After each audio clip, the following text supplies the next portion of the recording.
Hello, I'm Glenn W. Hunter, and with me today is Shore Denny, our subject matter expert, and we are the three C's of social emotional learning. Yes, the three C's of SEL: collaboration, communication, and community. Today's topic is going to be remember to relax. Sure, I'm going to start with you. Remember to relax. Yes, sir. I'll try. Excellent. Why is that important today? I mean,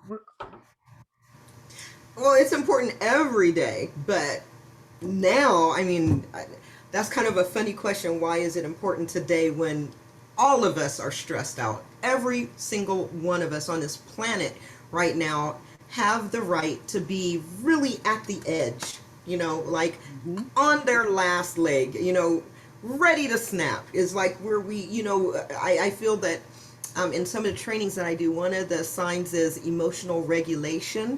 And I feel that we are lacking right now in that we are not regulating our emotions enough. And that means that we have outbursts. We're not maintaining our self-care. Therefore, we get so much stress that our self-care is exploding to relieve it. No, I couldn't agree with you more. And if you look at it a little bit more clinically, you think about it, there are so many places where trauma is entering our current environment. It almost seems like that's increasing as fast as some of the other issues. So, with all Man. these different ways that trauma is encroaching, it's on us, what options do people even have practically to relax? Thankfully, there are a lot of things that we can do, even with really, really busy schedules like you're in mine. Being entrepreneurs makes it a very busy lifestyle. So some things that you can do is watch your eating. Hmm. Try to eat healthy, whole foods. A lot of people are like, well, what is healthy? Think whole food. If it's real, eat it. If it comes out of a box, really think about that, because then you're adding a lot of sodium and a lot of things that shouldn't be in your body. So whole foods, so real meat, real vegetables, real grains is a way to think of that. Think crock pot if you're really busy. Think of ways that you can cook a lot and set it aside to have leftovers, or freeze it away. These are ways to have real health, put real nutrients into your body, which helps with physical and mental health. Another way is to add exercise to your schedule. Um, I watch Rachel Maddow, and I watch her religiously. So I'll either tape it. I don't watch her at the time that she comes on. I tape it and then I watch her. And when I watch her, I do my leg lifts or I do my sit-ups. So I'm trying to get a bit of a workout going, even while I am in some of my downtime, even though I'm still, trying to find news or learning. I'm still active in my day. When I wake up in the morning and I brush my teeth, do side stretch, do side bends, do squats while you're brushing your teeth, do squats watching TV. Find ways, those moments that we have to add exercise and care. Then you can talk about mindfulness or relaxation. Find those 5 minutes.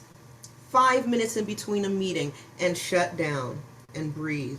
Take that time to zen and find yourself again, to center yourself from the energies that you just experienced and cleanse yourself to what you're going to go into, so that you are capable of adapting and working through the new challenges in the new meeting that you're going into. These are ways to steal time, right? To steal that self-care that we need. You're a mom and you've got 5 kids in the house. Maybe you can go to the bathroom by yourself, lock the door, take that moment, put your earplugs in and do a calm, listen to a story, take 10 minutes to take your mind away from your current circumstances. These things rejuvenate us and help us to build resilience in our bodies and help us to maintain mental wellness. So those are some tips. No, I think those are great tips, and you've given us a nice balance of them from the very physical to the very emotional. So when you start thinking about bringing those tips in your experience, what is the trigger that actually gets that first domino to knock down the rest? If I can get to this place, I know I can manage the situation. Which one works for you?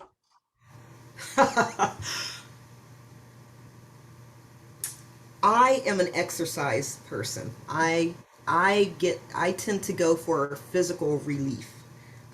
So I work out to the point of exhaustion.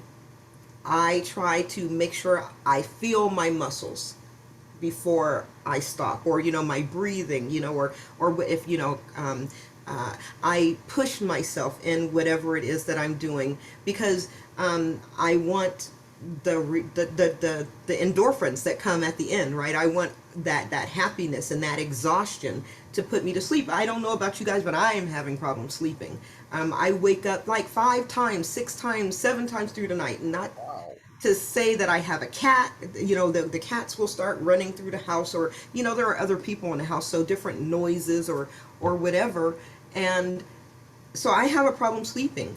And so there are times where I'll stop and put a calm on, so that it will help me go back to sleep, and I'll sleep longer. So even in the midst of my trial, trying to find things to bring it down. Natural sleep aids, might be something that you want to do every 2 to 3 days, to shut your mind down so you get a complete sleep or a rest. So take yourself down is what I'm saying. Force it, to give your mind that break. Wow.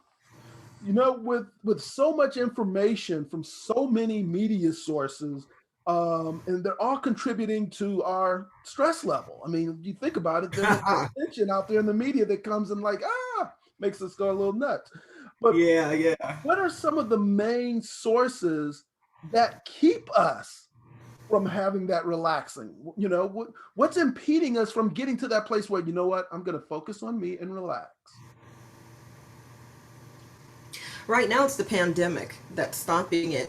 And we're opening. Some places are opening, some places are closing. So it's different everywhere. And do you know what your status is this week? But a lot of that is not there available for us if the um, massage parlors or nail parlors or hair salons are shut down. Those are ways that we do self-care. Getting your nails done and hands done, your hands and feet, you get personal touch. There are a lot of people that don't get touched. No one ever touches them.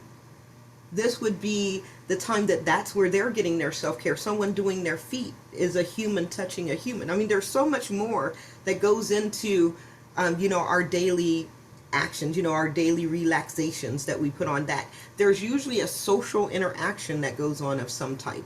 So those who are lacking touch, go get your nails done, and get that hand massage, and let it literally helps you. It really does help. I think that's a wonderful point you brought out about that touching, that connection, the physical connection. I mean, social distancing didn't even exist in our vocabulary 15 months ago. Right. And now you can't have a meaningful conversation person to person without it coming up. And it does sort of alienate our ability to connect, not just as a community, but as individuals. So when you put that all into the mix, yes, stress has a way of encroaching upon in our thinking. It, But it's oh, go it's ahead. in our politics. It's in our food. We going to the grocery store. Your brands aren't there anymore. Our whole worlds have changed, and we don't know if they're going back.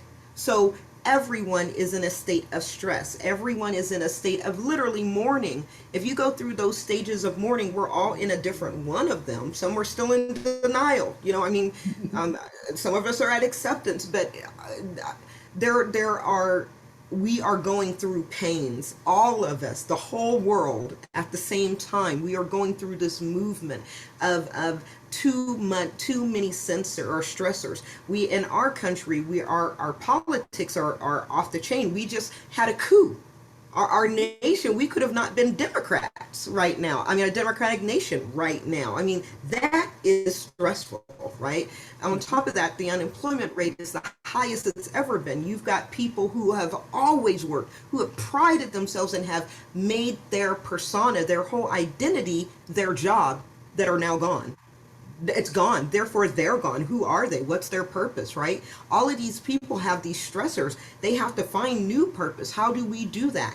One way is through the self-care that we're talking about. Remember that we are the most important thing that there is, and in most of our lives others depend on us, and if we do not take care of ourselves, everyone else is in harm's way. So we must take care of ourselves as caregivers, our people, as people who are, business owners, bosses, even students. You don't know who you impact in your daily life, and all of us in our walk. The one thing that I really wanted to be said in this session is we are all at a point. There we have gone beyond.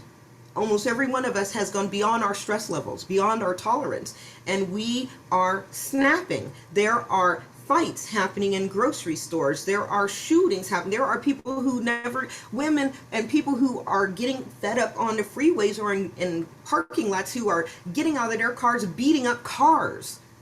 People are losing it. And what I am trying to say is that it is not necessary for that to happen. The reason it's happening is because we are not understanding that we are all beyond our point. And we have to realize that in our interactions. So if someone is upsetting you, or if you're getting stressed, you need to look at yourself first. Is this really something to be upset about? Am I letting my stress level and what's going on impact what I am feeling right now?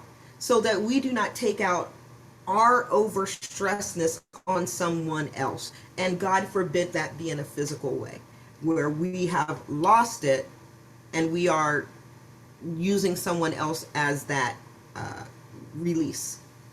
I mean, I think you're absolutely right. We can't overemphasize the external pressure that's coming in and the trauma that results directly from it.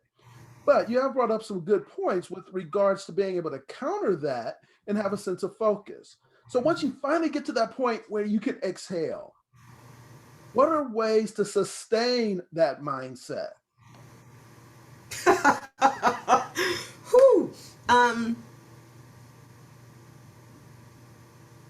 Continue to do the things that you did to reach that state.